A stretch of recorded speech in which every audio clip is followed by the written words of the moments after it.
गुरु का अर्थ होता है जो हमें मार्गदर्शन करे, हमें जो है ज्ञान समझाए, सच्चा ज्ञान दे, वो सदगुरु होता है। वैसे तो गुरु ही बहुत होता है, गुरु शब्द बहुत है। गुरु ही शब्द उसके लिए बोला जाता है जो अपने विषय में मास्टर होता है, अपने कार्य में जो कुशल होता है उसको गुरु बोलते हैं, और वो फिर दूसरों को बताता है वही यथार्थ ज्ञान, यथार्थ क्रिया, तो वो गुरु होता है। सतगुरु इसलिए कहना पड़ा क्योंकि झूठे गुरुओं की गिनती नहीं, इसलिए सतगुरु शब्द लगाना पड़ा। अन्य गुरु ठीक नहीं है, वो सही ज्ञान नहीं दे रहे, इसलिए सतगुरु जो सच्चा ज्ञान प्रचार करने वाला है वो सतगुरु। तो वो सतगुरु भी कबीर परमेश्वर है और गुरु भी वही है। गुरु कहो चाहे सतगुरु कहो, क्योंकि गुरु वही होता है वास्तव में जो सही ज्ञान मार्गदर्शन करे और अपने विषय में मास्टर हो। जैसे कोई चिनाई का काम करता है, कोई लोहार का काम करता है, कोई मैकेनिक है, कोई इलेक्ट्रॉनिक के अंदर काम कर रहा है, कोई कंप्यूटर में है, तो वो जो अपने विषय में मास्टर है, सही जानता है उसके विषय में और वो आगे पढ़ाता है, वो टीचर है, गुरु है। जो गलत पढ़ा रहा है वो गुरु की उपाधि तो प्राप्त कर ली उसने भोली जनता से, लेकिन वो गुरु नहीं है, क्योंकि वो मास्टर नहीं है, उस विषय में वो कुशल नहीं है।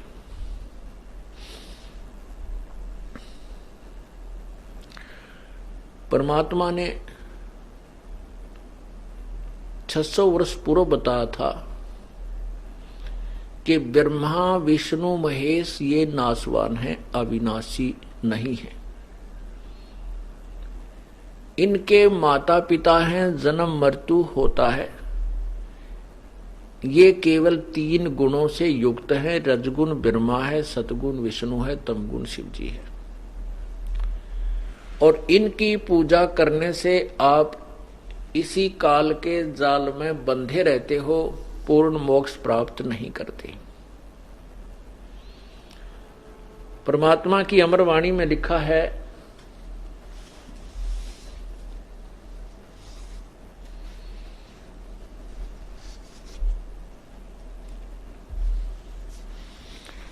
परमात्मा की अमर वाणी में लिखा है,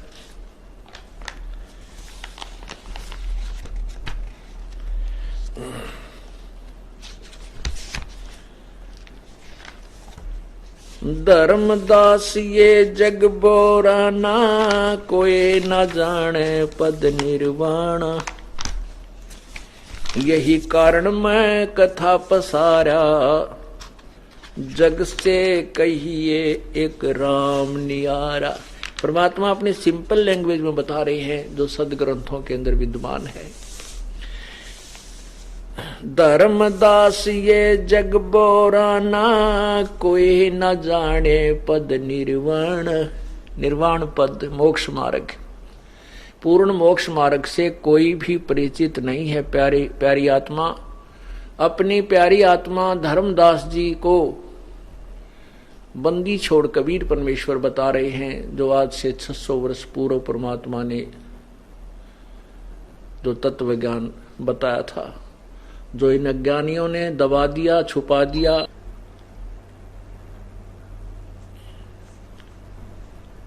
धर्मदास ये जग बोराना, कोई न जाने पद निर्वाण।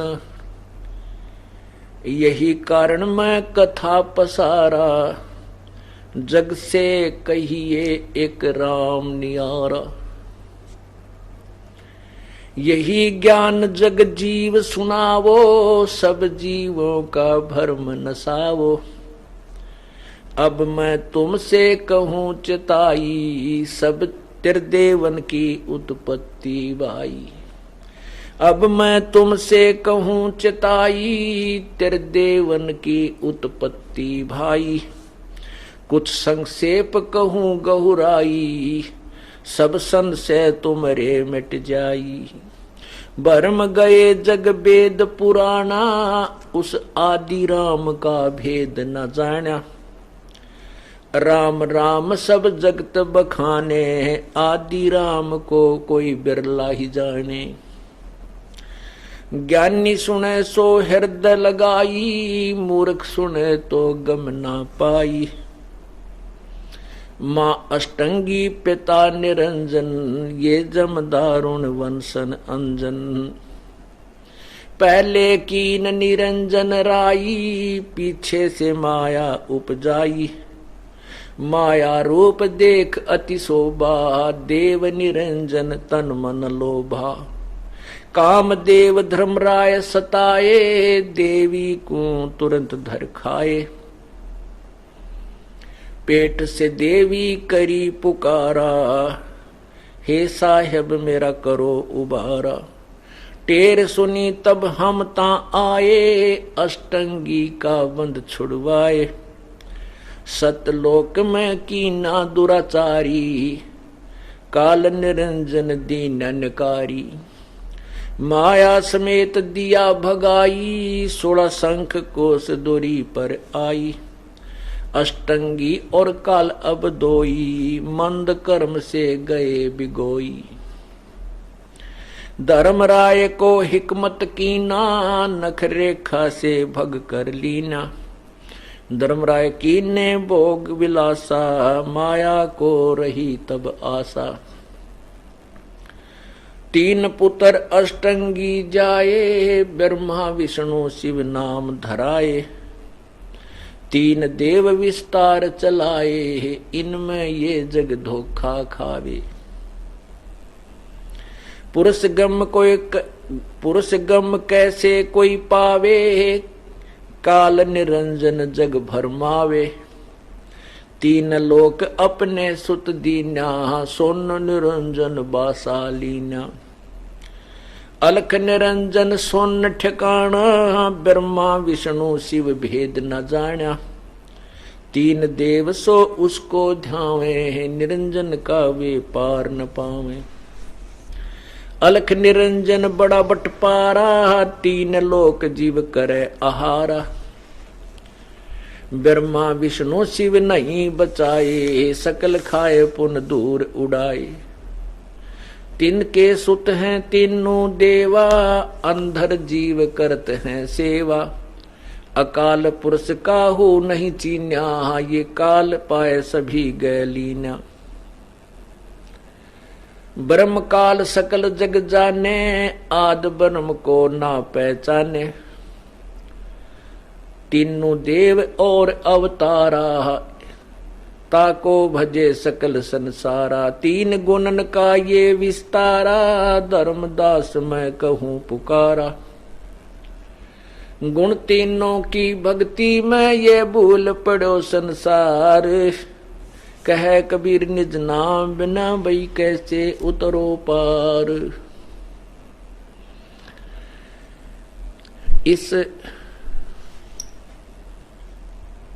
ये है सृष्टि रचना के विषय में जानकारी परमात्मा द्वारा, कबीर भगवान द्वारा बताई गई, जो आज से लगभग 600 वर्ष पूर्व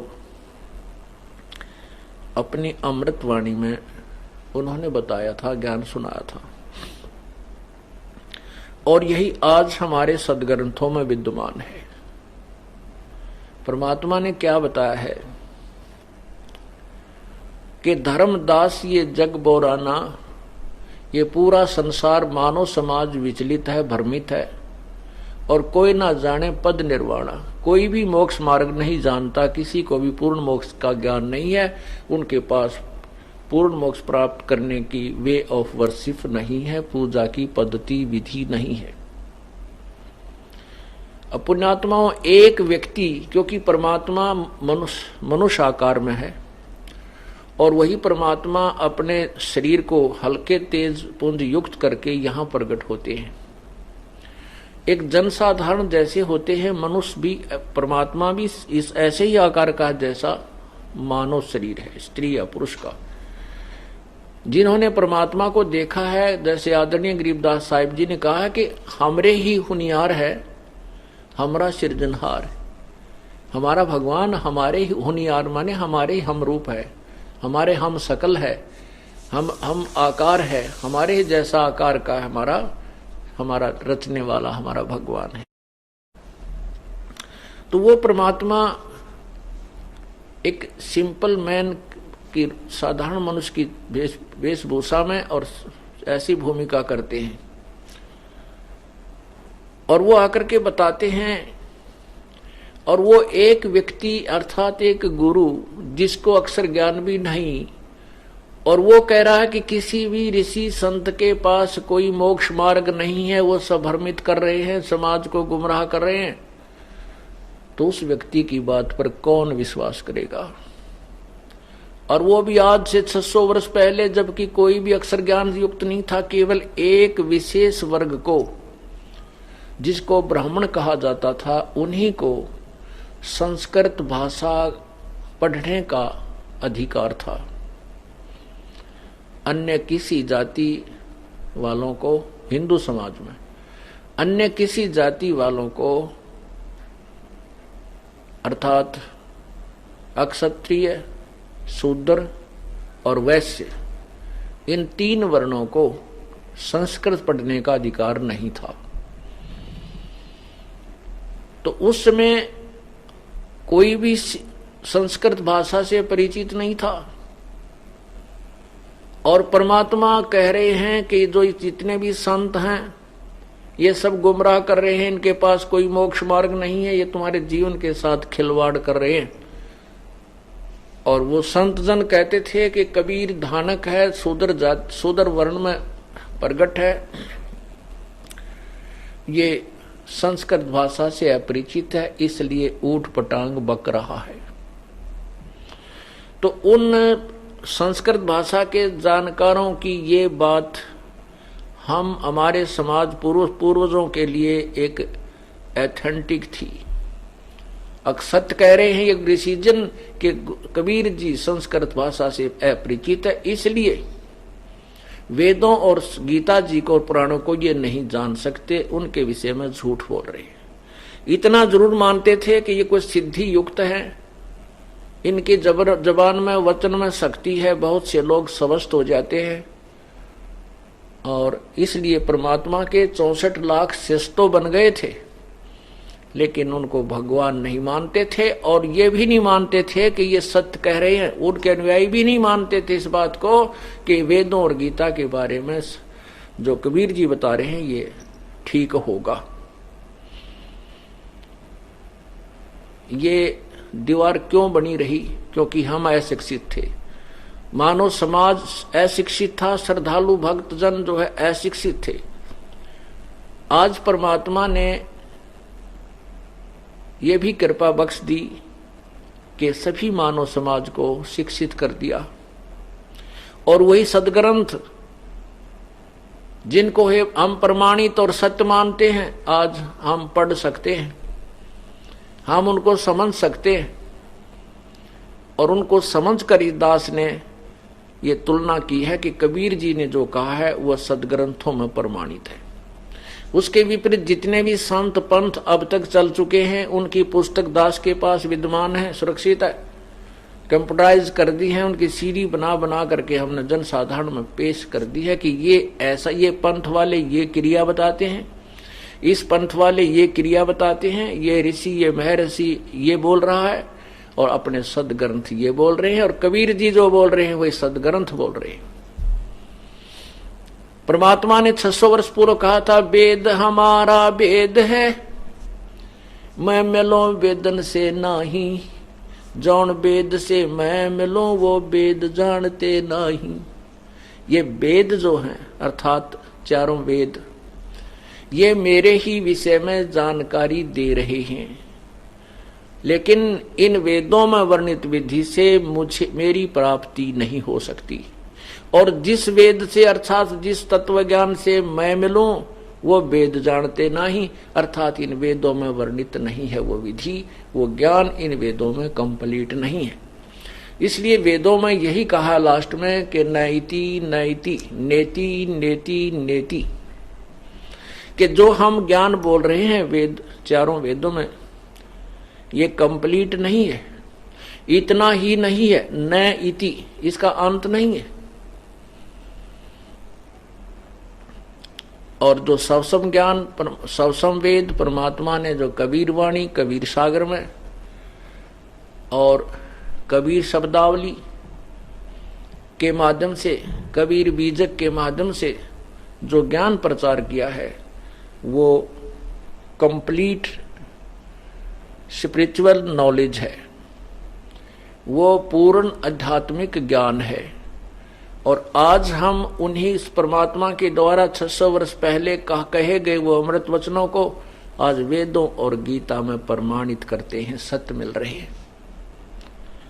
तो यहां क्या बता रहे हैं कि धर्मदास ये जग बोराना, कोई न जाना पद निर्वाणा, कोई नहीं जानता मोक्ष मार्ग को। आज ये दास कह रहा है, जैसे प्रारंभ में और वैसे भी जैसे दास जब सर्विस करता था, वहां प्रचार, जब इस ज्ञान से परिचित हुआ, फिर दूसरे अपने साथियों से या औरों को भी कोई मिलता रिश्तेदार, उनसे कहता कि किसी के पास भी मोक्ष मार्ग नहीं है। किसी भी संत पंथ जो आज बोलबाला है, जिनके करोड़ों शिष्य है, उनके पास भक्ति मार्ग यथार्थ नहीं है, वो गुमराह करे।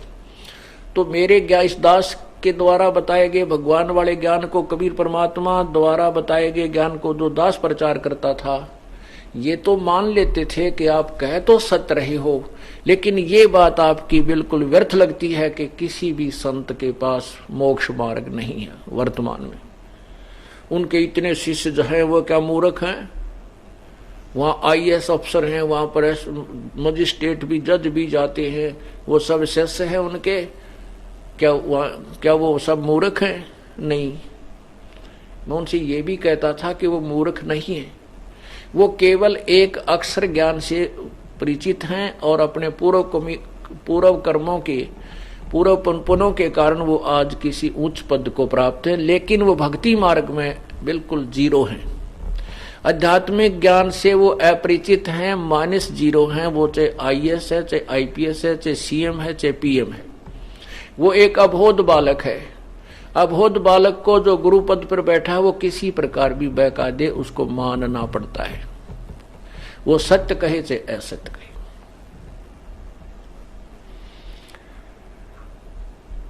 लेकिन नहीं मानते थे। और उनको कहता कि मैं आपको गीता दिखा देता हूं, मैं आपको वेद दिखा देता हूं, तो वो कहते थे आपने ना संस्कृत पढ़ा है, आप क्या जानते हो वेदों के बारे में, हम नहीं देखना चाहते। अब इतना उल्ट कर दिया ये मानव, उल्टे ज्ञान से परिपूर्ण कर दिया, उसके अंदर ये तत्व ज्ञान प्रवेश करना ही हमें डिफिकल्ट हो रहा है। गुरुओं गाम बिगाड़े संतो, गुरुओं गाम बिगाड़े, गुरुओं गाम बिगाड़े संतो, गुरुओं गाम बिगाड़े, और ऐसे कर्म जीव कहला दिए, ईब जड़े नहीं जाड़े। ऐसी क्रियाओं में फंसा दिए भोले जनता। अब इनको समझाना चाहते हैं कि छोड़ दो इनको, ये क्रियाएं तुम्हारी ठीक नहीं है, ये साधना ठीक नहीं है, कि वो बिल्कुल नहीं मानते। कहते हैं अब जड़े नहीं झाड़े, अब वो छुड़वाने से नहीं छोड़ पा रहे। उसमें धर्मदास जी ने भी यही कहा था, प्रभु आपके ज्ञान को सुनकर मेरी आत्मा गदगद हो जाती है, आपके सतलोक को देखकर मैं परिचित हो चुका हूं कि आप ही प्रभु हैं, आप ही परमेश्वर हैं, आप ही यहाँ लीला करने आए हुए हैं, आप ही हमें इस काल के जाल से छुड़ाने के लिए यथार्थ ज्ञान बता रहे हो। लेकिन परमात्मा ये संसार तो नहीं मानेगा। तो क्या कहते हैं परमात्मा? धर्मदास ये जग बोराना, कोई न जाने पद निर्वाणा, यही कारण मैं कथा पसारा, जग से कहिए एक राम न्यारा। धर्मदास जी को परमात्मा ने कहा कि जो सृष्टि रचना का ज्ञान मैंने तुझे बताया है, इसको सभी जनसाधारण को सुनाओ। और जो बुद्धिमान लोग होंगे वो तो तुरंत स्वीकार करेंगे कि सत्य है, सत्य है, सत्य है। और मूर्ख हैं वो मानेंगे नहीं, वो नहीं समझ सकेंगे। बुद्धिमान अवश्य मानेंगे, चाहे वो शिक्षित हैं चाहे अशिक्षित हैं। जो जरा सी भी बुद्धि रखते हैं वो तुलनात्मक ज्ञान को सुनकर अवश्य स्वीकार करेंगे। यही ज्ञान जग जीव सुनावो, सब जीवों का भरम नसावो। अब मैं तुमसे कहूं चिताई, इन त्रिदेवन की उत्पत्ति भाई। अब मैं तुमसे धर्मदास तुझे बताता हूं, सावधान होकर सुन। इन तीनों देवताओं ब्रह्मा, रजगुण ब्रह्मा, सतगुण विष्णु, तमगुण शिव जी की उत्पत्ति, इनका जन्म बताता हूं।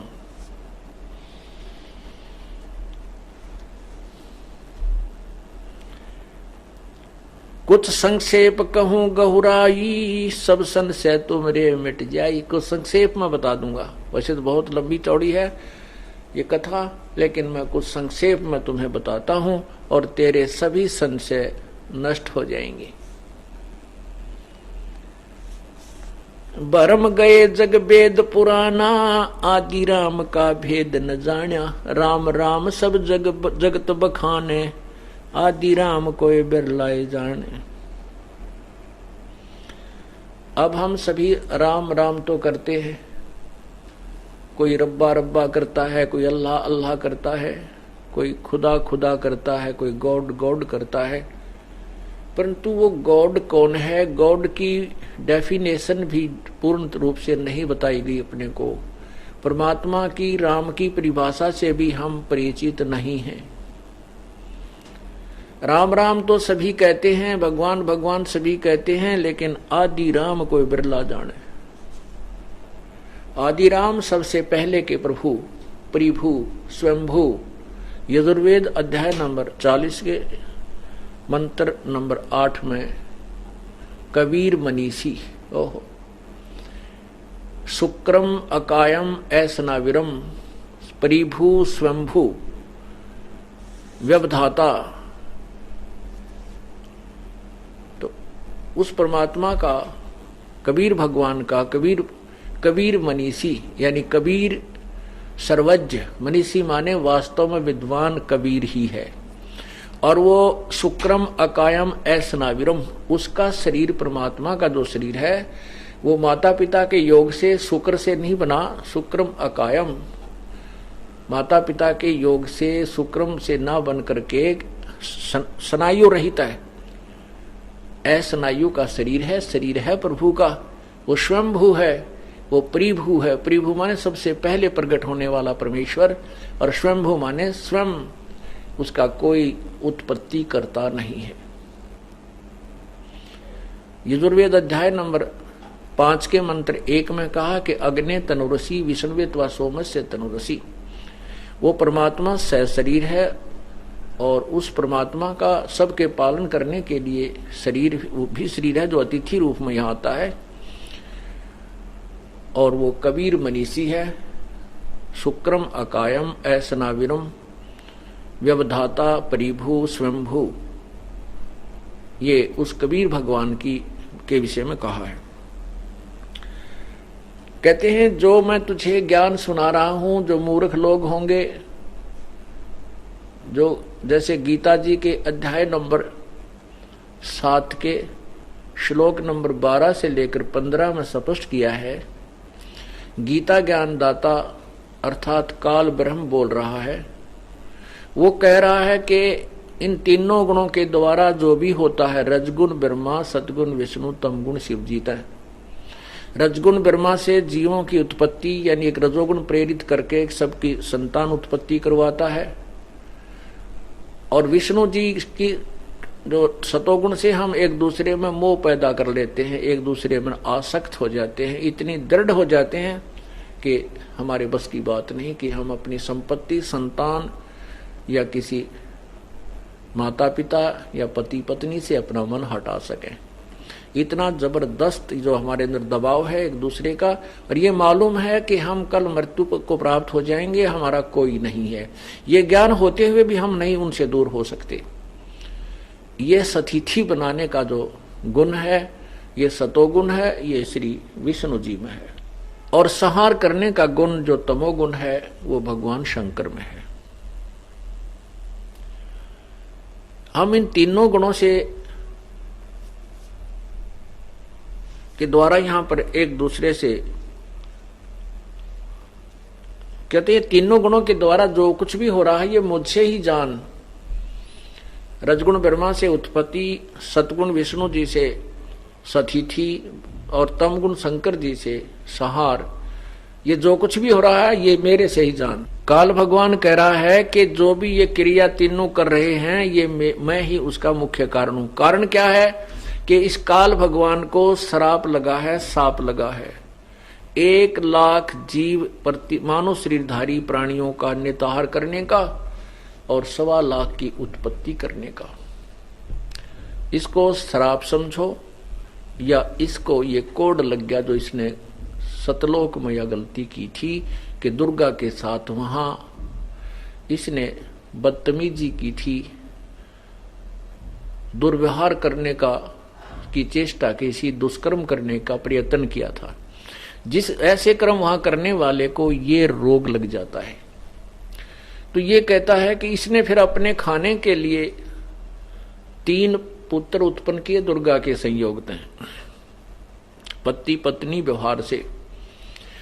तो उसमें एक को रजोगुण प्रभावित कर दिया, रजोगुण से युक्त कर दिया।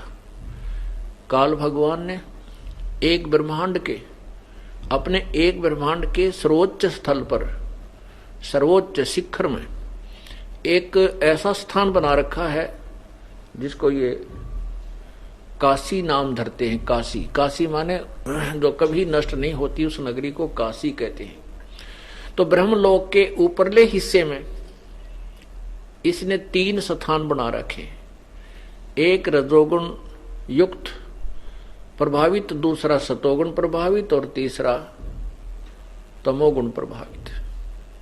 दुर्गा और ये काल ब्रह्म जिसमें ये रजोगुण प्रभावित क्षेत्र में होते हैं, उसमें इन दोनों का के वहां रहने से और विलास करने से जो पुत्र उत्पन्न होता है वो ऑटोमेटिकली स्वतः रजोगुण से युक्त हो जाता है। उसके अंदर ऐसे गुण भर अपने आप हो जाते हैं। और जब ये दोनों सतोगुण प्रभावित क्षेत्र में होते हैं और वहां इनके संयोग से जो क्रिया से जो दोनों पुत्र उत्पन्न होता है वो अपने आप सतोगुण युक्त हो जाता है। और तीसरे स्थान पर ये तमोगुण प्रभावित क्षेत्र पर जाते हैं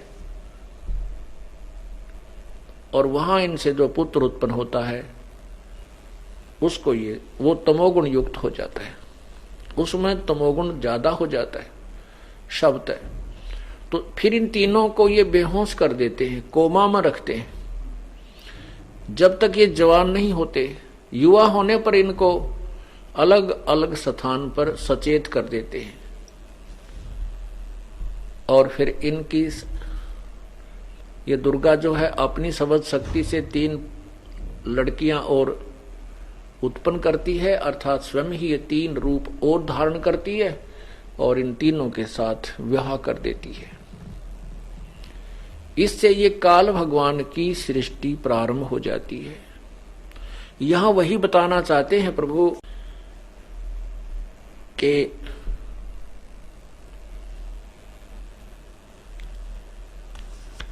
आप ये ज्योति निरंजन जो काल भगवान है वो गीता जी के अध्याय नंबर 7 श्लोक 12 से 15 में क्या बता रहा है कि इन तीनों गुणों के द्वारा जो भी हो रहा है, रजगुण ब्रह्मा, सतगुण विष्णु, तमगुण शिव जी से उत्पत्ति, सतिथि और संहार, इसका मुख्य कारण मैं ही हूं। लेकिन मैं इनमें नहीं हूं, ये मुझ में नहीं है, क्योंकि ये काल इनसे अलग रहता है और वहां से रिमोट से सब कार्य यही कराता है। जैसे रिमोट से हम अपने यहाँ बैठे दूर दूर जो है ना टीवी से भी को भी चलाते हैं, और अब तो इतनी अच्छी टेक्निक होगी है कि ऊपर आकाश में छोड़े गए रॉकेट और उनको यहां से ही कंट्रोल, नीचे से ही रिमोट से कंट्रोल किया जाता है। ऐसे ही परमात्मा अपने प्रत्येक प्रभु, जैसे काल अपने 21 ब्रह्मांडों को इसी प्रकार अपने वचन, अपनी शक्ति से वो कंट्रोल करता है।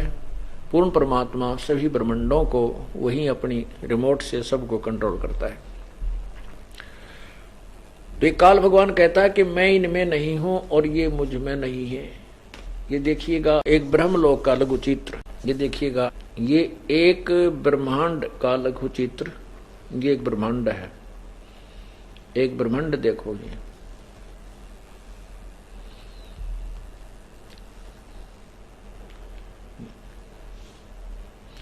ये एक ब्रह्मांड है पूरा। यहां देखो ये इतना, ये एक ब्रह्मांड है। इस ब्रह्मांड में ये एक ब्रह्मलोक है, ये वाला, ये देखो ये एक ब्रह्मलोक है, ये ब्रह्मलोक है, ये इतना। इसमें ये ऊपर स्थान है। अब इसी एक केवल इतने स्थान का एक विश्व थोड़ा सा अलग से बनाया हमने। ये देखो, ये देखिएगा, इसमें स्पष्ट नजर आएगा ब्रह्मलोक का लघु चित्र। ये ब्रह्मलोक जो का आपको यहां दिखाया था, ये वाला इतना ब्रह्मांड के अंदर केवल इतना स्थान है, इसको यहां दिखाया जाता है, स्पष्ट हो जाएगा। केवल ब्रह्मलोक में, ब्रह्मांड के एक ब्रह्मलोक में ये ऊपर 3 स्थान बनाए हैं इसने।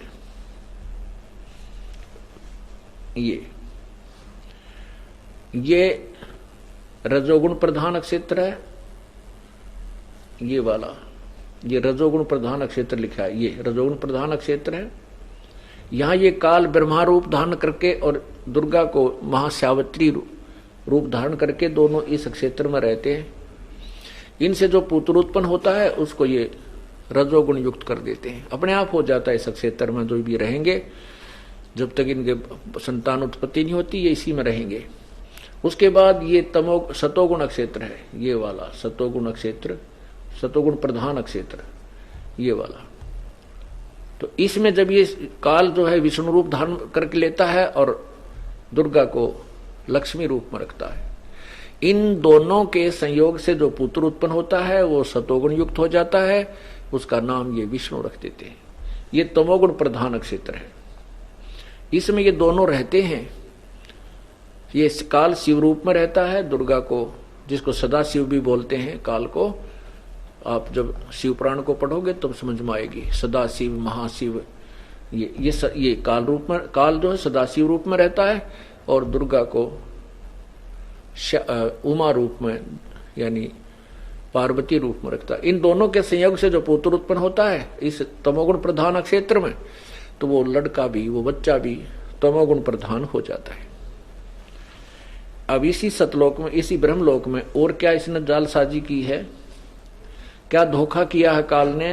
ये नकली ये ये ब्रह्मलोक कहते हैं महास्वर्ग, इसी में एक महास्वर्ग बनाया है, इसी में एक नकली सतलोक बनाया है। ये रहा, ये नकली सतलोक बनाया है, नकली अलखलोक, नकली अगम लोक, नकली अनामी लोक। ये काल ने भ्रमित करने के लिए ऐसा बना रखा है। अब देखिएगा नीचे ये पूरा एक ब्रह्मांड है, इस ब्रह्मांड के अंदर नीचे ये पृथ्वी लोक है अपना, ये देखना, ये पृथ्वी है जिस पर हम बैठे हैं, और इसके नीचे ये सात लोक और हैं।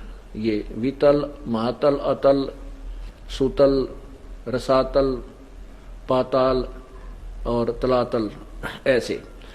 और ये पृथ्वी है, पृथ्वी से ऊपर जो है ये एक स्वर्ग है, कोमल साधारण स्वर्ग, सामान्य स्वर्ग, और साथ ही इसके नरक है। इसी में पितरों के स्थान है, पितरलोक भी यही होता है इसके चारों ओर। और ये इंद्र यहाँ इस स्वर्ग का देवता है, ये भी इसके साथ ही है, इसके बिल्कुल एडजॉइनिंग है, ये इंद्र का लोक है। यहाँ बैठकर ये इस पे शासन करता। और इसी में ये 3 लोक और हैं, 3 स्थान, जैसे ये शिव जी का लोक शिवलोक, और ये ब्रह्मा का लोक, ये विष्णु का लोक। तो ये तीनों भगवान यहां बैठ करके यहां पृथ्वी लोक, इस स्वर्गलोक और पाताल लोक के प्राणियों को प्रभावित रखते हैं। इस 3 लोक के प्राणियों को ये अपने गुणों से प्रभावित रखते हैं, इनकी रेंज यहां काम करती है। और इस प्रकार ये काल क्या कह रहा है कि ये तीनों गुणों के द्वारा जो भी हो रहा है ये मुझसे ही जान, लेकिन मैं इनमें और वे मुझ में नहीं है, क्योंकि ये काल ऊपर रहता है, ये अपने यहाँ इन सारे प्राणियों को स्वयं कंट्रोल करता है। ये आपने एक ब्रह्मांड देखा। अब देखिएगा इस काल के 21 ब्रह्मांड। ये देखिएगा इस काल भगवान के ज्योति निरंजन काल ब्रह्म के लोक 21 ब्रह्मांड का लघु चित्र ये देखना। आपने जो एक ब्रह्मांड अभी देखा था, ये जो आपने एक ब्रह्मांड देखा ये वाला, अब ये एक ब्रह्मांड समझो, अब ये एक गेंद हो गई है, इस गेंद के तुल्य है। और ऐसे 5 ब्रह्मांडों का एक ग्रुप बनाकर इसने महाब्रह्मांड बनाया है। ऐसे ऐसे 4 महाब्रह्मांडों में 20 ब्रह्मांडों को रोका है। और इससे ऊपर, इनके ऊपर जो ये स्थान है सारा, ये भी एक ब्रह्मांड कहलाता है। ये 21वां ब्रह्मांड है। यहां पर इसने एक और चाल चली है, यहां पर भी एक नकली सतलोक 21वें ब्रह्मांड में भी ऐसे रचना की है। नकली सतलोक, नकली अलकलोक, नकली अगमलोक, नकली अनामी लोक बनाया है। और इधर 12 अचिंत भक्तों का निवास स्थान है। ये जो अच्छे पुण्यकर्मी प्राणी होते हैं इनको यहाँ रखता है, यहाँ से फिर इनको नकली गुरु बनाकर ये काल पृथ्वी पर भेजता है, जो जीवों को भ्रमित करते हैं। इनकी कमाई अच्छी होती है, ये आजीवन इनके वचन में शक्ति रहती है और अपनी कमाई को नष्ट करते रहते हैं। ये सामने ये तपतशिला है, यहाँ पर काल अब स्वयं रहता है। यहाँ पर एक तपतशिला है जिसके ऊपर 1 लाख प्राणियों को ये नित भून कर खाता है। ये 21 ब्रह्मांड है। और ये देखना असंख्य ब्रह्मांड। आपने जो 21 ब्रह्मांड देखे, ये अब ये स्थिति समझो ये आ गई है, ये वाली है, ये काल के 21 ब्रह्मांड है, ये वाले।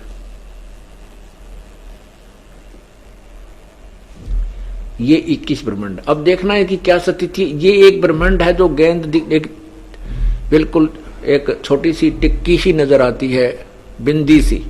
ये एक ब्रह्मांड है। और इस एक ब्रह्मांड में भी एक एक विभाग के भगवान हैं, रजगुण ब्रह्मा, सदगुण विष्णु, तम गुण शिव जी। और ऐसे इस ब्रह्मांड जैसे अब 21 ब्रह्मांड तो काल के। और यहां देखो ये 7 संग ब्रह्मांड परब्रह्म के, ये 7 संग ब्रह्मांड ये परब्रह्म के। ये देखो ये छोटे ये जो एक ब्रह्मांड आपने देखा, ये सभी ब्रह्मांड समझो ये बहुत ज्यादा आगे पीछे। तो ये 7 संग ब्रह्मांड। और फिर ये असंख्य ब्रह्मांड, ये अलग से देखो, ये असंख्य ब्रह्मांड।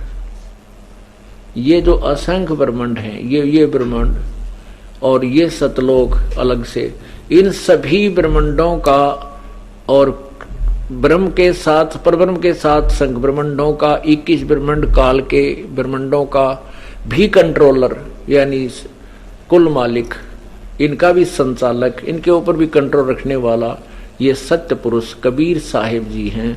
ये सतलोक में अपना विराजमान रहते हैं, सतलोक में रहते हैं। ये परमात्मा पूर्ण ब्रह्म इन सभी ब्रह्मांडों का मालिक है। ये देखिए, इससे ऊपर फिर क्या है, ये एक अलखलोक, अगमलोक और अनामी लोक।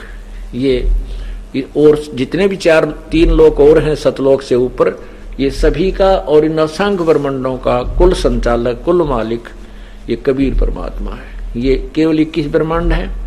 21 ब्रह्मांड में एक ब्रह्मांड के अंदर ये एक ब्रह्मांड है। इस एक ब्रह्मांड में ये ब्रह्मा विष्णु महेश, ये विष्णु ब्रह्मा और शिव जी केवल इन 3 लोकों में 3 स्थानों पर स्वर्ग, पृथ्वी और पाताल लोक पर ही मालिक है। अब आप इस चीज से परिचित हो जाओगे कि किस परमात्मा की कितनी औकात है, कितनी अक्षमता है। तो क्या बताते हैं गीता जी अध्याय नंबर 7 के और मंत्र 12 से लेकर 15 तक ये पढ़िएगा।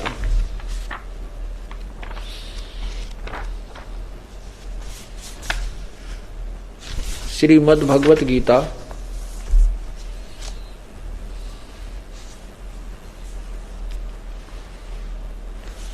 और इसके ये श्लोक नंबर 7, अध्याय नंबर 7 और ये है श्लोक नंबर 12। इसमें क्या लिखा है कि और भी जो सतगुण से उत्पन्न होने वाले भाव हैं और जो रजगुण से तथा तमगुण से होने वाले भाव हैं, उन सबको मुझसे ही होने वाले ऐसा जान, परंतु उनमें मैं और वे मुझ में नहीं हैं। फिर क्या बताया 13वें में लिखा है कि सत ये गुणमयी, गुणों के कार्य रूप सात्विक, राजस और तामस, इन तीनों प्रकार के भावों से ये सारा संसार प्राणी समुदाय मोहित हो रहा है। इन तीनों गुणों से परे मुझ अविनाशी को नहीं जानता। अब वैसे तो इसका अर्थ ये है कि गीता ज्ञान दाता ये कह रहा है कि ये सारा प्राणी समुदाय केवल ब्रह्मा विष्णु महेश तक ही सीमित है, इनसे परे मुझे और उस अविनाशी परमात्मा को नहीं जानता। इसका शब्दार्थ ये है गीता अध्याय नंबर 7 के श्लोक 16 का। तो कहने का भाव ये गीता ज्ञान दाता अर्थात ब्रह्म कह रहा है कि ये जो भी भक्त श्रद्धालु मनुष्य हैं, ये केवल ब्रह्मा विष्णु महेश की ही पूजा करते हैं और जिस कारण से ये अक्षणिक सुख को प्राप्त करके तुरंत ही 84 लाख योनियों में कष्ट भोगते रहते हैं। ये मुझे और उस अविनाशी को नहीं जानते। आगे क्या कहता है 14 में लिखा है, क्योंकि अध्याय नंबर 7 का और ये 14 श्लोक है, क्योंकि यह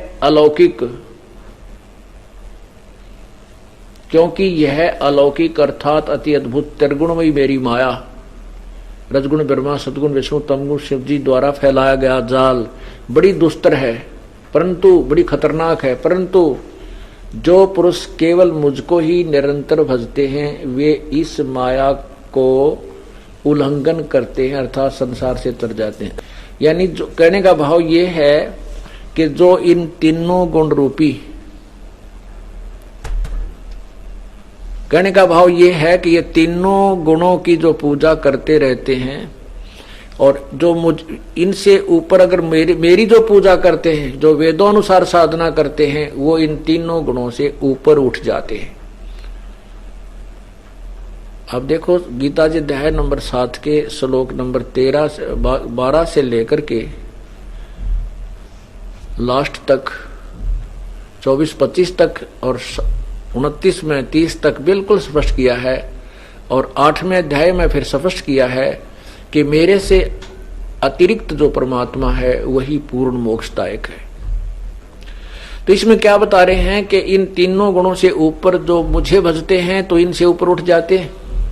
आगे क्या बताया है कि जिनका ज्ञान इन त्रिगुणमयी माया द्वारा हरा जा चुका है, जो रजगुण ब्रह्मा सतगुण विष्णु तमगुण शिव जी, इनसे ऊपर किसी देव को नहीं मानते ना पूजते, वो राक्षस स्वभाव को धारण किए हुए, वो कहने से भी नहीं मानते, समझाए से भी नहीं मानते, आंखों देख कर भी नहीं मानते, वो राक्षस स्वभाव को धारण किए हुए दूषित कर्म करने वाले मूर्ख, नीच, राक्षस स्वभाव को धारण किए हुए मूर्ख, दूषित करने वाले, ये मनुष्यों में नीच, ये मुझको भी नहीं बचते। कहते ये ब्रह्म तक की भी साधना ना करते, नीचे के देवताओं में उलझे रहते हैं, तीनों गुणों तक, ब्रह्मा विष्णु महेश तक इस पूजा में लगे रहते हैं। ये देखिएगा अध्याय नंबर 7,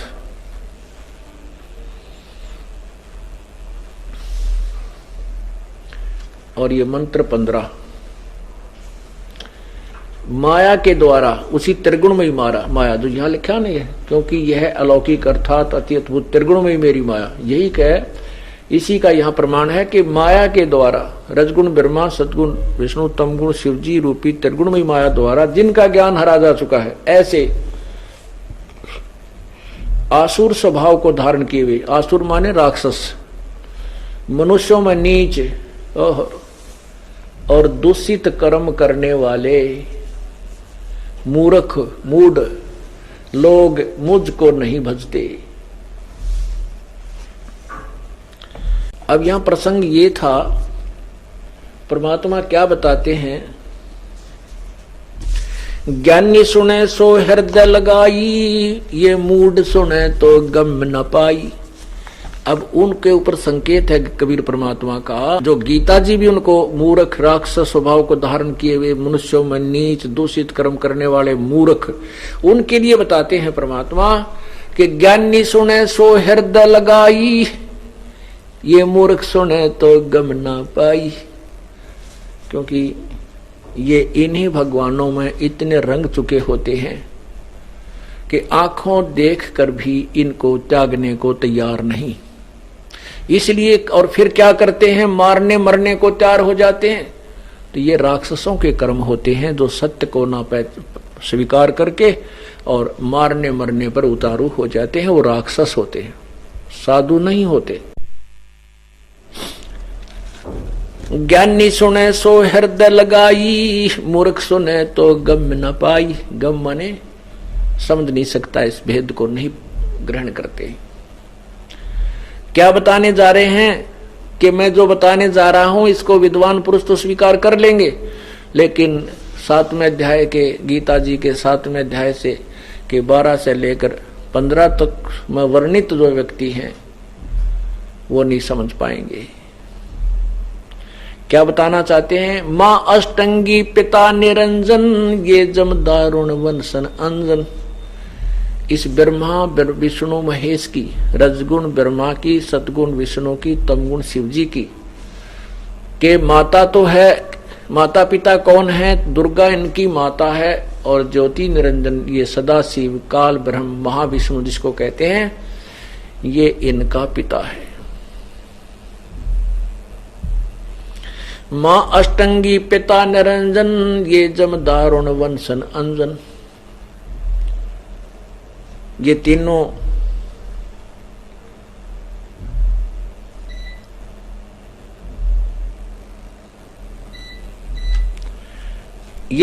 जो है, इनके माता तो अष्टंगी यानी दुर्गा है और पिता ज्योति निरंजन है।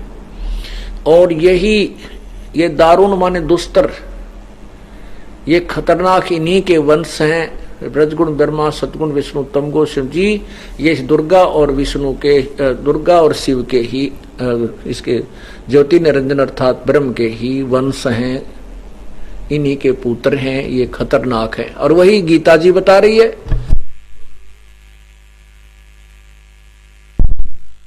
कि ये त्रिगुणमयी मेरी दुस्तर माया बड़ी दुस्तर है, बड़ी खतरनाक है, ये दारुण है।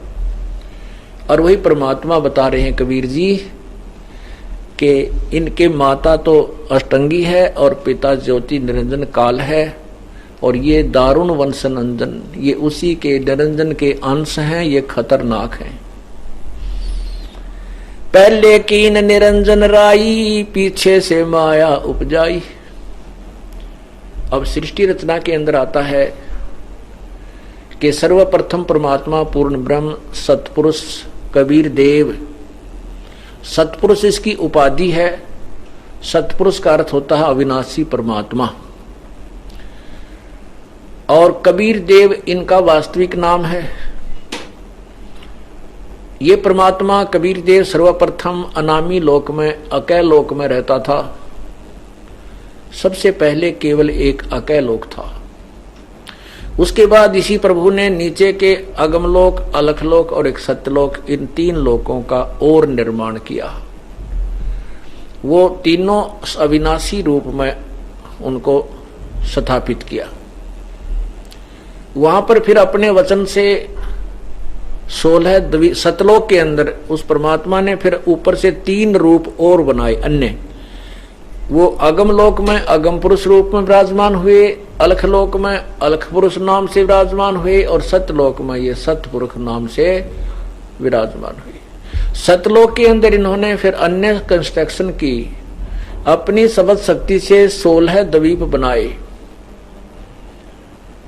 उसके बाद इन्होंने 16 शब्दों से 16 पुत्रों की उत्पत्ति की। प्रत्येक पुत्र को एक एक द्वीप में रहने का आदेश दिया। कुछ दिनों के उपरांत परमात्मा ने अपने पुत्र अचिंत से कहा कि आप सतलोक की अन्य रचना कीजिए।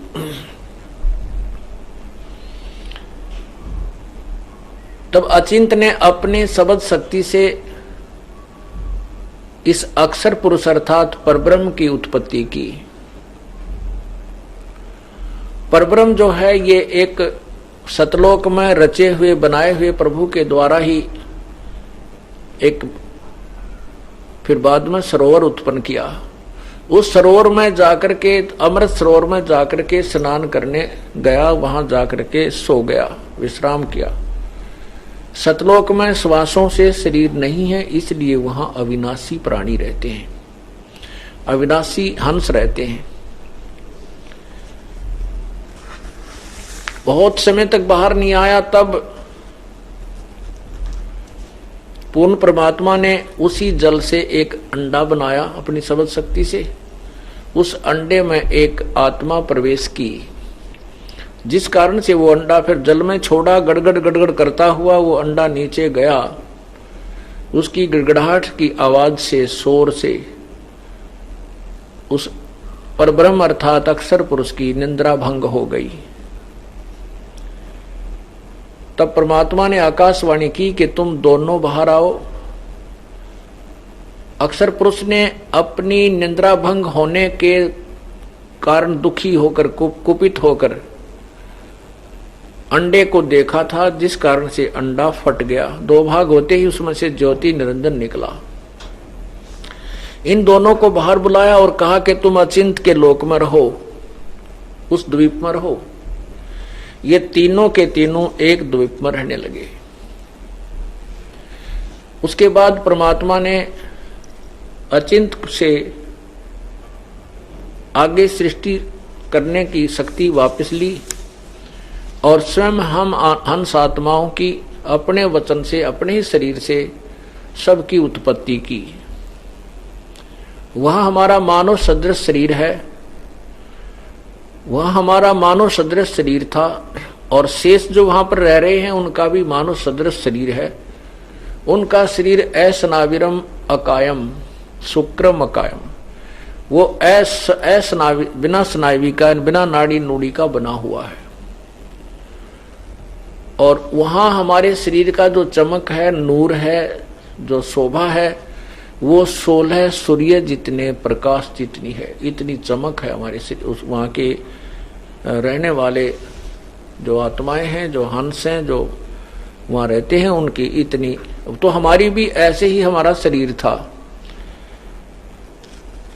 उस कुछ समय उपरांत ज्योति निरंजन, इस निरंजन ने सोचा कि मैं अलग से स्थान प्राप्त करूं। ये स्थान हमारे लिए कम है। हम 3 एक द्वीप में रहते हैं और हमारे अन्य जो पहले उत्पन्न 16 भाई, जो 15 हैं, वो एक एक द्वीप में रह रहे हैं। इसलिए इसने एक पैर पे खड़ा होकर के 70 युग तक तप किया। जब ये तप कर रहा था तो हम सभी इसके ऊपर उस तप को देखकर, इसकी उस एक्टिंग को देख करके हम प्रभावित हो गए। हम इतने प्रभावित हो गए कि हम हृदय से इसको चाहने लगे, किसको? ज्योति निरंजन, इस काल को, और हम अपने उस सुखदायी भगवान को भूल गए।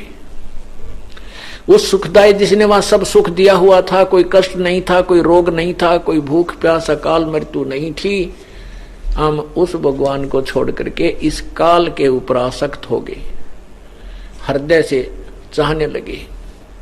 परमात्मा ने रह रहकर आकाशवाणी की, बहुत बार समझाया कि तुम इस ज्योति निरंजन की क्रिया को मत देखो, तुम मस्त रहो। लेकिन हम ऊपर से तो सावधान हुए, पर अंदर से उसकी चाह नहीं गई। ये एक नियम है कि जहां आशा ता बासा हुई। जब सत्ययुग तप इसने किया तो प्रभु ने पूछा, परमेश्वर कबीर जी ने पूछा कि क्या चाहता ज्योति निरंजन? तब इसने कहा, पिताजी मुझे ये स्थान कम है, अलग स्थान दे दो। परमेश्वर कबीर देव ने कहा कि तेरे सत्ययुग के तप के बदले में मैं तुझे 21 ब्रह्मांड देता हूं। जैसे कोई साहूकार पिता अपने पुत्र को 21 प्लाट दे दे कि ये तेरे हिस्से के हैं, ये ले लीजिए। केवल खाली जमीन, खाली प्लाट। तब इसने सोचा कि इसमें कुछ कंस्ट्रक्शन भी होनी चाहिए, वो मटेरियल भी मुझे प्राप्त करना है पिताजी से। सत्ययुग तप फिर किया। जब सत्ययुग तप इसने किया तो प्रभु ने पूछा कि क्या चाहता है? इसने बताया कि मुझे कुछ कंस्ट्रक्शन मटेरियल दीजिए, रचना की सामग्री दीजिए। परमात्मा ने इसको 3 गुण 5 तत्व प्रदान कर दिए कि ले खेल बेटा खिलौनों से। उसके बाद इसने सत्ययुग तप फिर किया कि इसमें छोटे मोटी कंस्ट्रक्शन भी कर लूंगा, तो फिर जीव भी चाहिए, अकेला करूंगा क्या इतने बड़े ब्रह्मांडों में? तो इसने 64 युग तप जब किया दोबारा, तो प्रभु ने पूछा कि क्या चाहता है ज्योति निरंजन?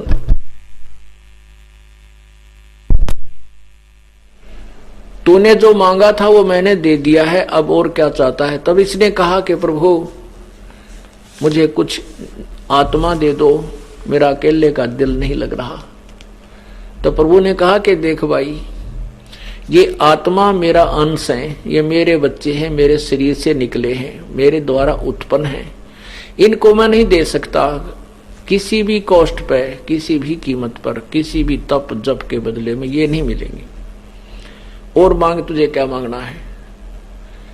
हाँ, एक बात है, यदि कोई सब इच्छा से तेरे साथ जाना चाहता है यहां से कोई आत्मा, उसको आप, वो जा सकता है, मैं उसको आज्ञा दे दूंगा। अब परमात्मा को पता था कि हम पतिव्रता पद से गिर गए हैं, हम व्यभिचारी हो गए हैं। एक परमात्मा को न चाह करके हम अपने भगवान को अपने पति से हृदय हटा करके हमने इस नकली पति यानी काल के अंदर आस्था उत्पन्न कर ली थी।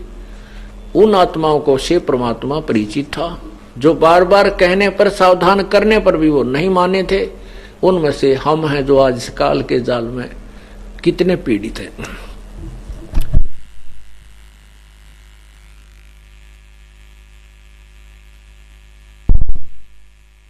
वही सजा हमें यहां मिली हुई है। ये ज्योति निरंजन हमारे पास आया, और जो ही ये हमारे पास आया तो हम चारों तरफ इसके झूम गए और बहुत ही इच्छा से निकट जाकर के इसको देखने लगे। और यही प्रक्रिया, यही नेचर, यही स्वभाव यहां हमारे अंदर विद्यमान है, प्रत्यक्ष प्रमाण है।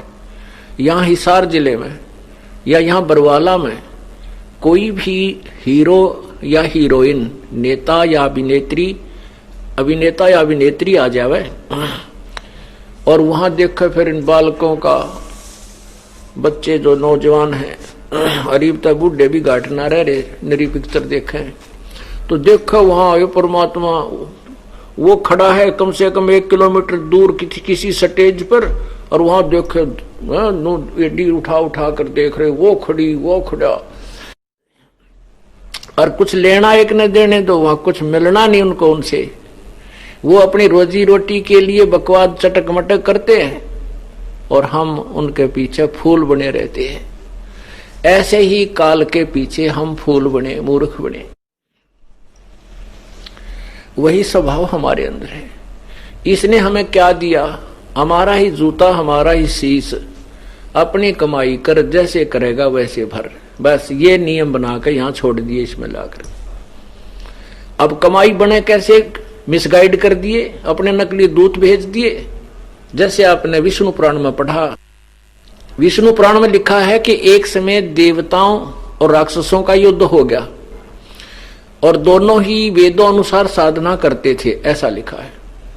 तो राक्षस जो थे उन्होंने देवताओं को पराजित कर दिया। देवता वहां से रण छोड़कर भाग गए और वो कितने समुद्र के किनारे जाकर के साधना करने लगे।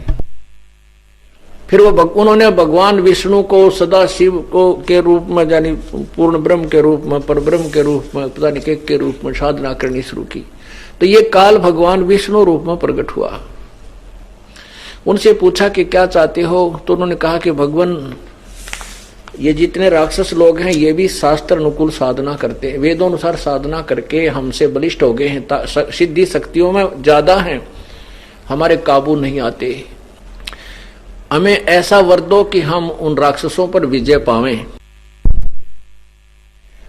तब विष्णु रूप में प्रकट इस काल भगवान ने कहा कि देवताओं तुम चिंता मत करो, इसका प्रबंध मैं करता हूं। तो मैं एक माया मोह नाम का एक व्यक्ति उत्पन्न करता हूं और वो राक्षसों के पास जाएगा। उसको मैंने शक्ति दे दी है शब्द की, और वो उनको शास्त्र अनुकूल साधना से विचलित करके शास्त्र विरुद्ध साधना पर लगा देगा, जिससे वो शक्तिहीन, सिद्धि शक्तिहीन हो जाएंगे और फिर तुम उनको मार डालना। और ऐसा ही हुआ। ज्योति निरंजन ने अपने नकली दूत भेजकर सभी प्राणियों को शास्त्र साधना पर लगा रखा है। ऐसे ही भ्रमित करता है। तो काल भगवान ने जब हमारे पास आया तो हम इसको चाहने लगे। काल भगवान ने कहा, ज्योति निरंजन ने कहा कि क्या तुम मेरे साथ चलोगे? मैंने पिताजी से 21 ब्रह्मांड प्राप्त किए हैं, वहां ऐसे बनाऊंगा, तुम्हें देव बनाऊंगा, ऐसे बनाऊंगा हैं, और वहां पर ऐसे बाग बगीचे, झरने होंगे बड़े सुंदर, वहां पर दूधों की नदी चला करेंगी स्वर्ग में। हम सभी आत्माएं जो यहाँ फंसी हैं काल के जाल में, हमने कहा कि यदि हमें पिताजी आज्ञा दे देंगे हम आपके साथ चलने को तैयार हैं। ज्योति निरंजन ने फिर प्रार्थना की कि हे प्रभु, कुछ आत्माएं मेरे साथ जाने को तैयार हैं, आपकी आज्ञा की प्रतीक्षा है। परमात्मा ने कहा कि भी मेरे सामने वो दें तो मैं उनको तेरे साथ भेज दूंगा। पूर्ण परमात्मा और ज्योति निरंजन हमारे पास आए। प्रभु ने हमसे पूछा, पूर्ण परमात्मा सतपुरुष कबीर देव ने पूछा कि कौन कौन आत्मा है जो इसके साथ जाना चाहता है, अपनी स्वीकृति प्रदान करें। अब परमात्मा से तो हम कह रहे थे कि हम नहीं चाहते इसको, हम सावधान हो जाते थे, अंदर से चाह रहे थे, अब कैसे बोले, शर्म के मारे नीची गर्दन कर ली। कोई नहीं बोला, बहुत समय तक वहां सन्नाटा छा रहा। तो प्रभु ने कहा कि ज्योति निरंजन, तू तो कह रहा था कि बहुत सी आत्मा मेरे साथ जाने को तैयार हैं, ये कोई भी नहीं बोल रहा है। तो उसी समय एक आत्मा ने हिम्मत किया, हौसला किया, खड़ा हुआ और खड़ा होकर के कहा कि मैं इनके साथ, ज्योति निरंजन के साथ जाना चाहता हूं। उसके खड़ा होते फिर शर्म सी टूट गई। हमने सोची कदे ये अकेला ही वहां कुछ लूटना जा, सारे लूटना, सारे सुख को, आनंद को, और तुम पीछे रह जाओ। फिर हम सभी ने खड़ा होकर के दोनों हाथ ऊपर कर दिए। परमात्मा ने कहा ठीक है भाई, जितनी भी आत्मा तेरे साथ जाना चाहती हैं इनको मैंने अपने कंप्यूटर में फीड कर लिया, अर्थात इनसे मैं परिचित हो गया हूं कि ये तेरे साथ जाना चाहते हैं, तो मैं इनको तेरे पास भेज दूंगा। ऐसे तो लाबड़दा ठीक नहीं लगेगा, मैं अपनी विधि से भेजूंगा और जाइए। काल अपने 21 ब्रह्मांडों में जो ये सतलोक में ही थे वहीं आ गया। उधर से परमात्मा ने, जिस आत्मा ने सबसे पहले स्वीकृति दी थी काल के साथ आने की, उसका लड़की बना दिया, युवा लड़की, माया का शरीर उसके ऊपर चढ़ा दिया कवर। लेकिन परमात्मा ने उसको प्रजनन इंद्री नहीं लगाई थी, काल की अंतिम नीचता देखने के लिए।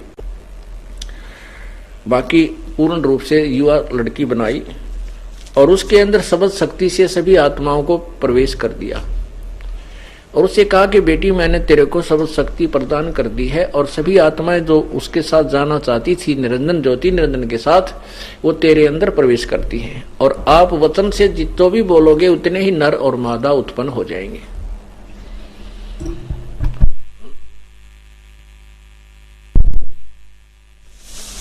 अपने पुत्र सहज दास से कहा कि आप इस लड़की को ज्योति निरंजन के पास छोड़ आओ और उनको बताना कि मैंने इसको शब्द शक्ति दे दी है, सभी आत्मा इसके अंदर प्रवेश कर दी हैं और ये अपने वचन से तो जितने जीव कहेगा ये उत्पन्न कर देगी।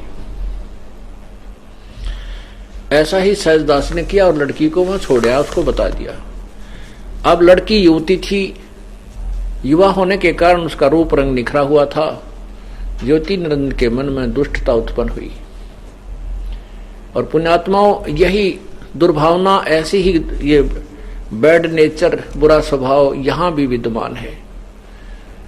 आप देखते हो बहन बेटियां अकेली कहीं नहीं जा सकती क्योंकि राक्षस स्वभाव के उसी से प्रेरित लोग ना जाने क्या दुष्कर्म कहां कर डाले। ये उस वहीं से काल के मन के अंदर जो दुर्भावना थी वह सब प्राणियों में विद्यमान हो गई है क्योंकि यथा राजा तथा प्रजा बन जाती है। तो लड़की ने इसके अभाव को देखा और इसने हद से पार कर ली।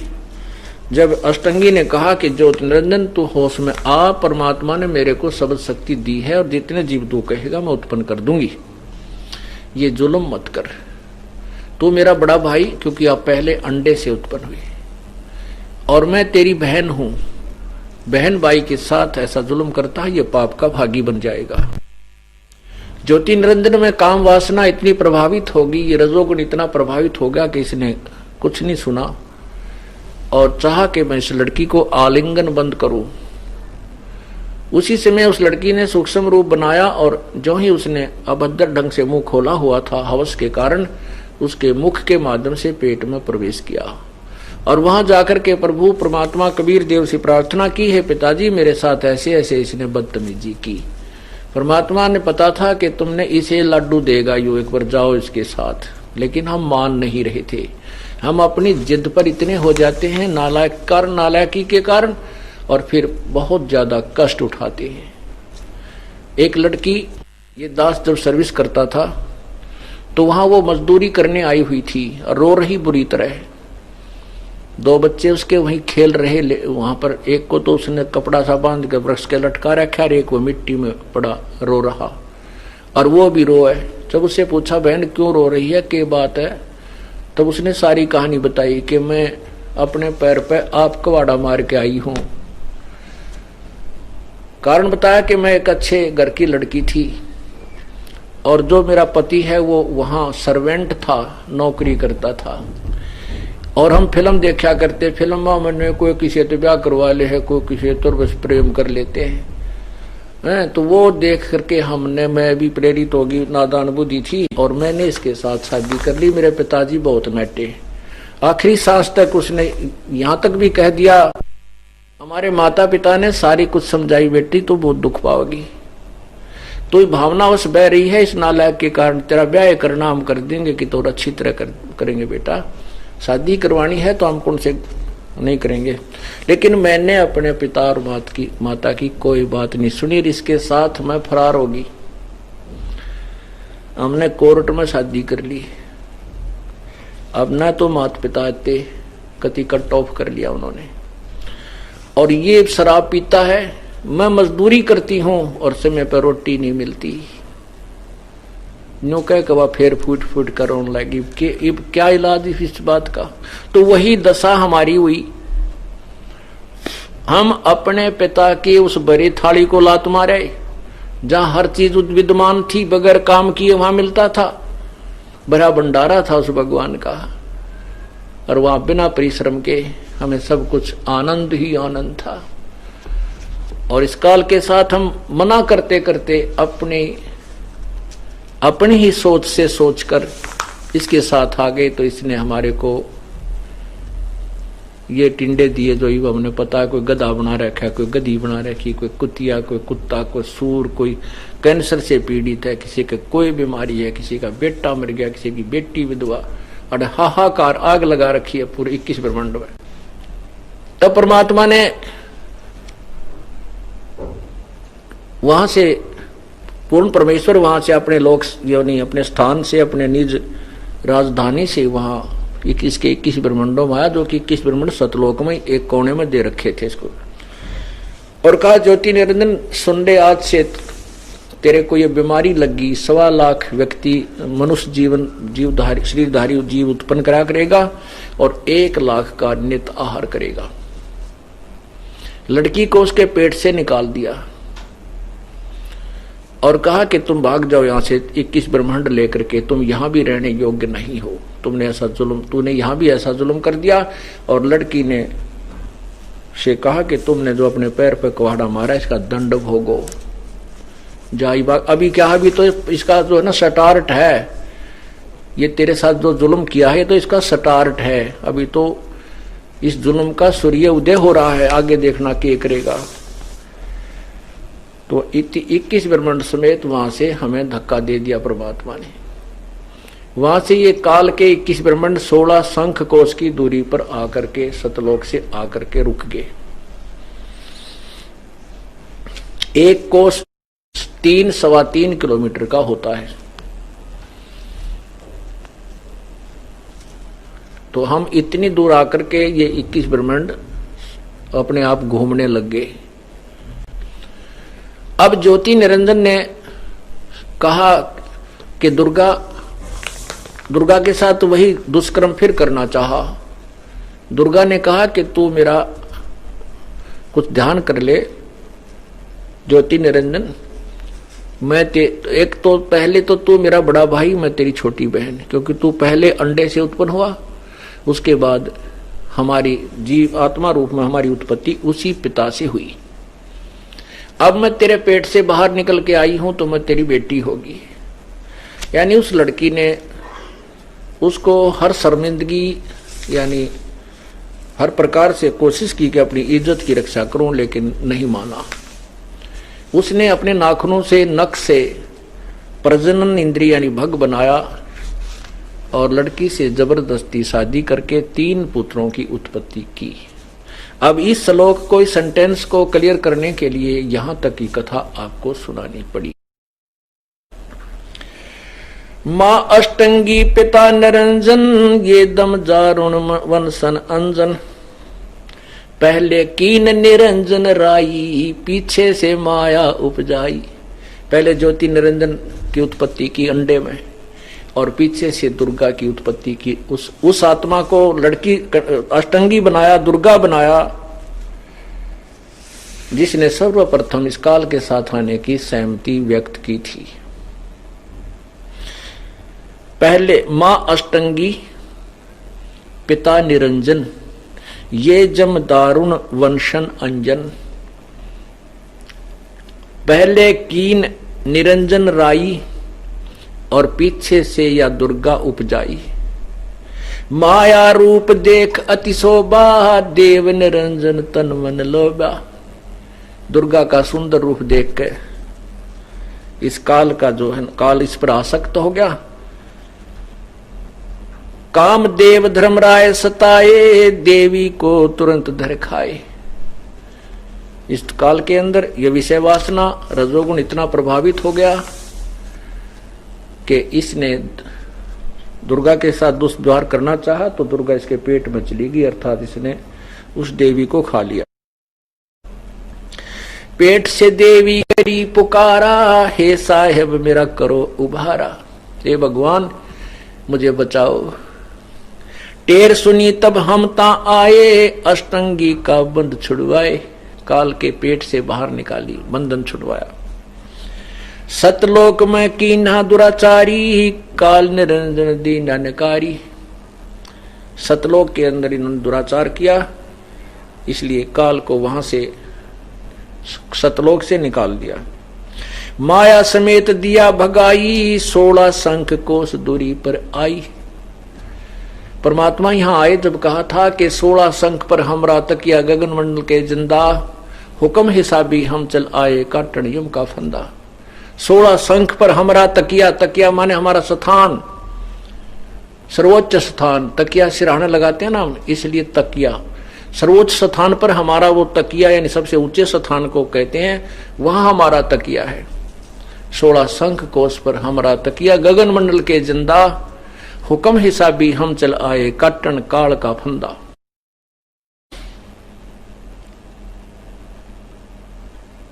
माया समेत दिया भगाई, 16 शंख कोस दूरी पर आई। अष्टंगी और काल अब दोई ही, बंद कर्म से गए बिगोई। अब ये काल और दुर्गा जिन दोनों ने बुरा काम किया, क्यों हमने बुरा किया, अपने भगवान अपने पति भर्ता पद से गिरे। हमने तो ये मंद कर्म किया कि हम अपने पति भर्ता पद से गिर के काल पर आसक्त हुए। और दुर्गा ने और कमाल किया कि पिता के सामने भी हिम्मत की सर्वप्रथम, उसके बाद फिर हम भी डूब गए। डूब रहे थे, एक के कुएं में गिरने की इंतजार देखा थे, बेड की तरह सारे छलांग लगा गए। तो क्या कहते हैं, माया समेत दिया भगाई, अष्टंगी और काल अब दोई, मंद कर्म से गए बिगोई। बिगोई माने विनाश को प्राप्त हुए, बर्बाद हुए, कष्ट को प्राप्त हुए। धर्मराय को हिकमत कीना, नखरेखा से भग कर लीना।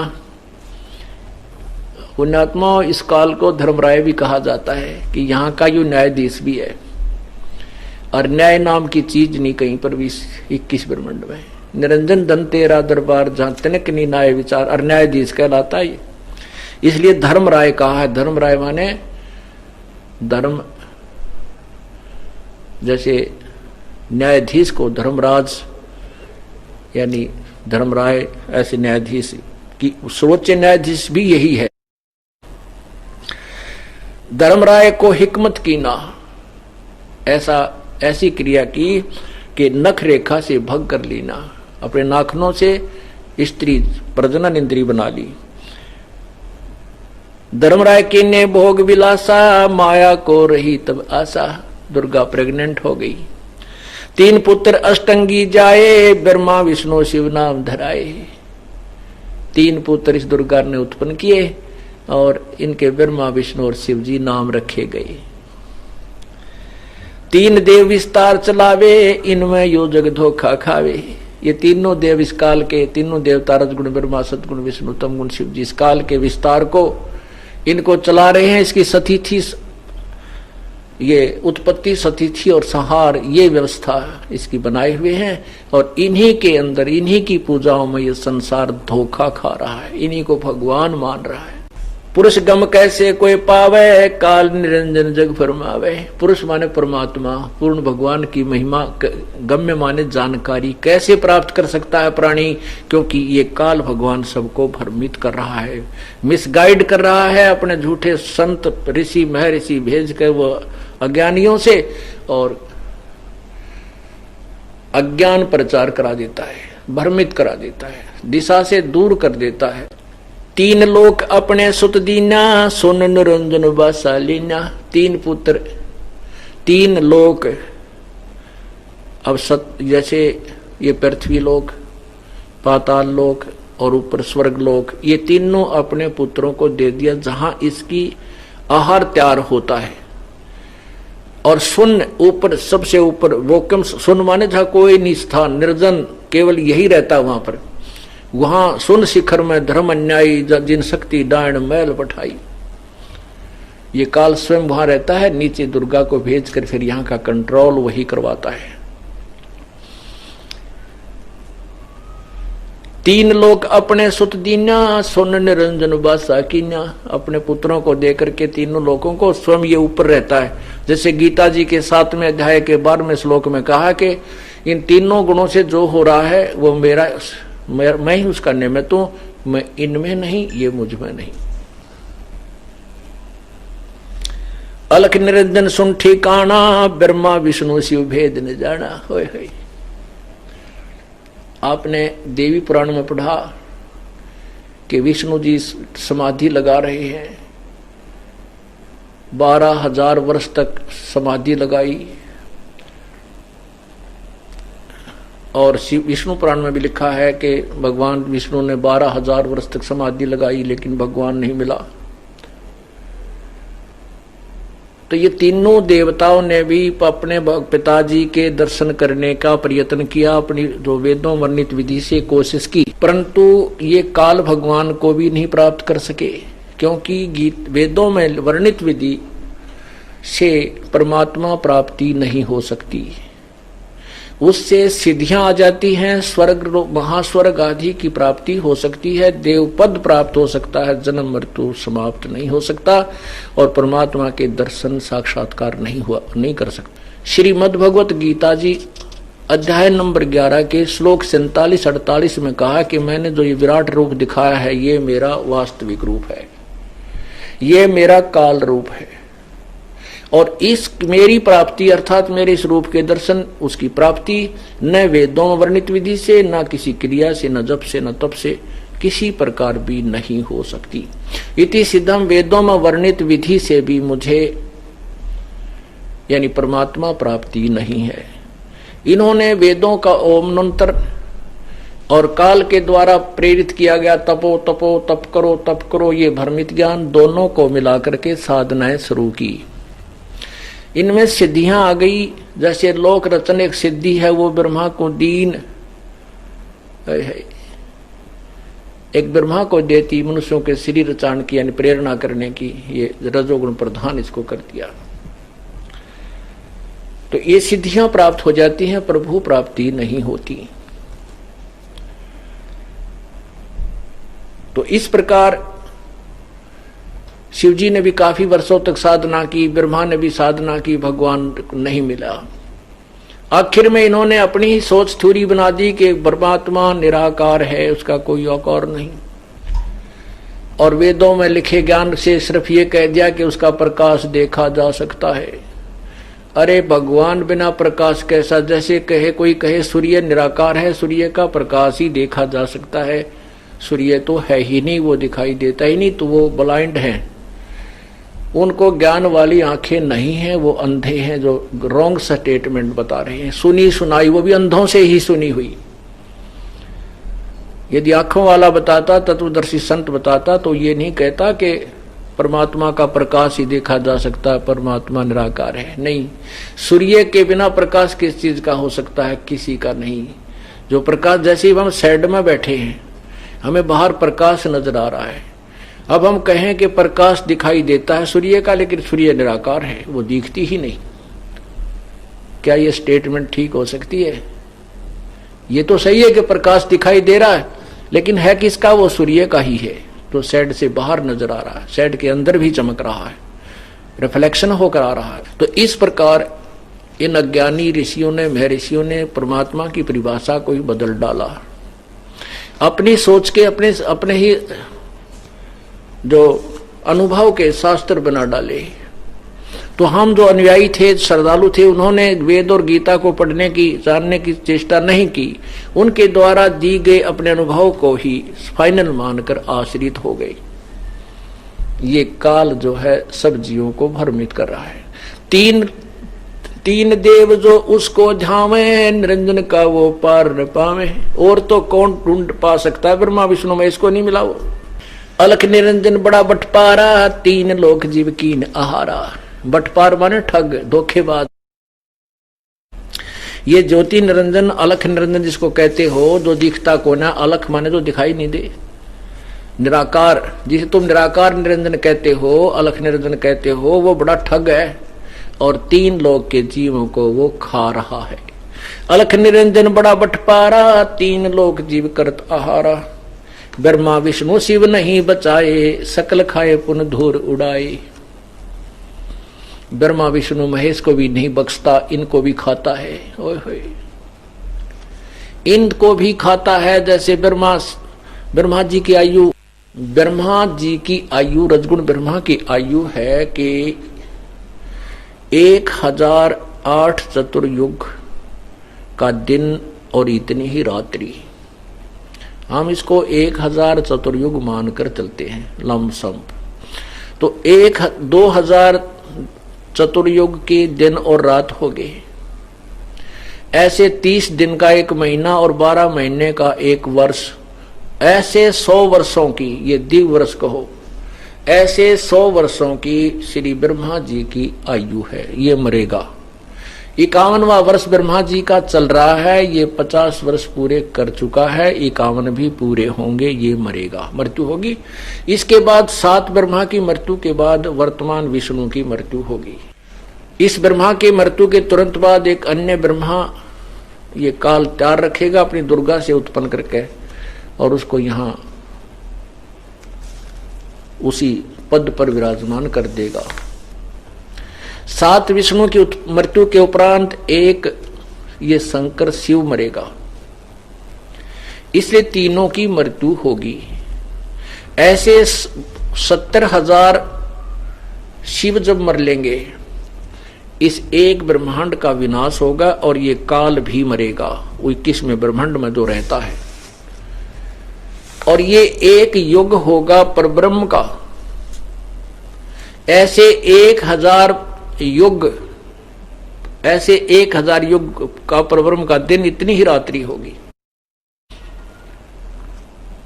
और ऐसे ही 30 दिन रात का एक महीना, 12 महीने का एक वर्ष और 100 वर्ष की उस परब्रह्म की आयु है, उसकी भी मृत्यु होगी। पूर्ण परमात्मा सतपुरुष अजरो अमर है। वो वास्तव में अविनाशी पुरुष है, जो गीता जी अध्याय नंबर 15 के श्लोक 16 और 17 में प्रमाणित किया है कि क्षर पुरुष और अक्षर पुरुष। क्षर पुरुष ये ज्योति निरंजन ब्रह्म है और अक्षर पुरुष ये परब्रह्म है। ये इनके प्राणी और ये सभी नाशवान है, आत्मा नहीं मरती। 17वें श्लोक में कहा है कि वास्तव में उत्तम पुरुष है तो अन्य, इन दोनों से भी कोई और पुरुषोत्तम है जो परमात्मा कहलाता है। परमात्मा इति उदाहरते। और यह लोक त्रयम् अविश्य विभर्ति अव्यय ईश्वर है, जो इन तीनों लोकों में प्रवेश करके सबका धारण पोषण करता है। जो उल्टे लटके हुए संसार रूपी वृक्ष की जो जड़ है, मूल है, रूट है, वो वास्तव में अविनाशी है। वो तो कोई और है, इन दोनों से न्यारा है। तो यहां क्या बताते हैं? ब्रह्मा विष्णु शिव नहीं बचाए, सकल खाए पन धूर उड़ाए। तिनके सुत हैं तीनों देवा, अंधर जीव करते हैं सेवा। सेवा माने पूजा। कि इस काल के 3 पुत्र हैं, ब्रह्मा विष्णु महेश। ये अंधे ज्ञानहीन व्यक्ति इन्हीं की पूजा करते हैं। यही परमात्मा पूर्ण ब्रह्म कह रहे हैं और यही ज्योति निरंजन काल ब्रह्म कह रहा है गीता जी के अध्याय नंबर 7 के श्लोक 12 से 15 में। अकाल पुरुष का हो नहीं चिन्या, काल पाए सभी गैलीन्या।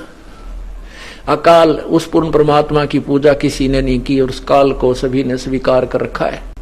ब्रह्म काल सकल जग जाने, आदि ब्रह्म को ना पहचाने।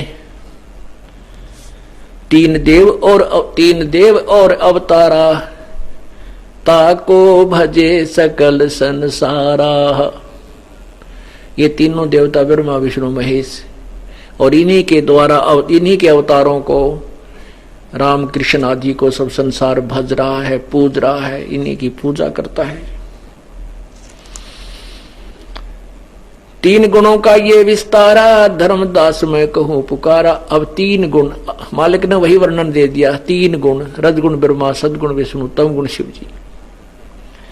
3 गुणों की भक्ति में ये भूल पड़ो संसार। 3 गुणों की भक्ति में, रजगुण ब्रह्मा, सदगुण विष्णु, तमगुण शिव जी की भक्ति में, 3 गुणों की भक्ति में ये भूल पड़ो संसार। कह कबीर निज नाम बिना, कैसे उतरे पार। अब 3 गुणों की भक्ति में ये भूल रहा संसार है। और कहे कबीर, तीन गुणों इन तीनों भगवानों की पूजा में संसार उलझ पुलझ हो रहा है। अब जो ऋषि महर्षियों की व्याख्या आप देख लो, शिव पुराण, विष्णु पुराण, देवी पुराण, सारे पुराण आपके पास रखे हैं, हिंदी में अनुवादित हैं। ठीक है, इन्होंने थोड़ा बहुत फेरबदल किया है तो भी सच्चाई नहीं छुप सकी, नहीं छुपा सके। परमात्मा कहते हैं चोर चुराई तुमड़ी और गाड्डे पानी माँ, वो गाड्डे व ऊपर आवे नो सच्चाई छनी ना। तुम्बा होता ना, तुम्बा, वो सूखने के बाद बिल्कुल हल्का फुल्का हो जाता है, उसके ये अखतारे वगैरह बनाए जाते हैं पुराने समय में, इसी से बना। तो उसको तुम्बे को, उसमें खाली स्थान हवा होती है नीचे, उसने पानी में कितना नीचे छोड़ा हो, उसमें सुराख ना हो, तो नीचे छोड़ के आएंगे तो तुरंत ऊपर आ जाएगा। तो कहते हैं चोर चुराई तुमड़ी और गाड्डा पानी में, वह गाड्डा फिर ऊपर आ जा। तो इन्होंने कोशिश की अज्ञान अनुवाद करते समय सदग्रंथों में उलट पुलट करने की, लेकिन कहाँ तक छुपा सकते थे? वो सच्चाई छनी ना, वो सच्चाई छुपी नहीं रह सकी, वो आज हमारे समक्ष विद्यमान है। उन्हीं के द्वारा अनुवादित में ही बहुत कुछ सच्चाई है, और यथार्थ अनुवाद इस दास ने किया है गीता जी का। उसको पढ़ को देखो, गहरी नजर गीता में, आप समझ जाओगे कि सचमुच आज तक हमें कुछ भी ज्ञान नहीं था। हम भक्ति भी कर रहे थे, वो शास्त्र विरुद्ध थी। गीता जी अध्याय नंबर 16 के मंत्र 23 में कहा कि शास्त्र विधि को त्याग कर जो मनमानी पूजाएं करते हैं, आचरण करते हैं, उनको कोई लाभ नहीं होता, ना सिद्धि होती, ना सुख होता, ना उनकी गति होती। और तीन ही वस्तु के लिए हम परमात्मा की साधना उपासना किया करते हैं। सत सही बोलो, सतगुरुदेव की जय हो।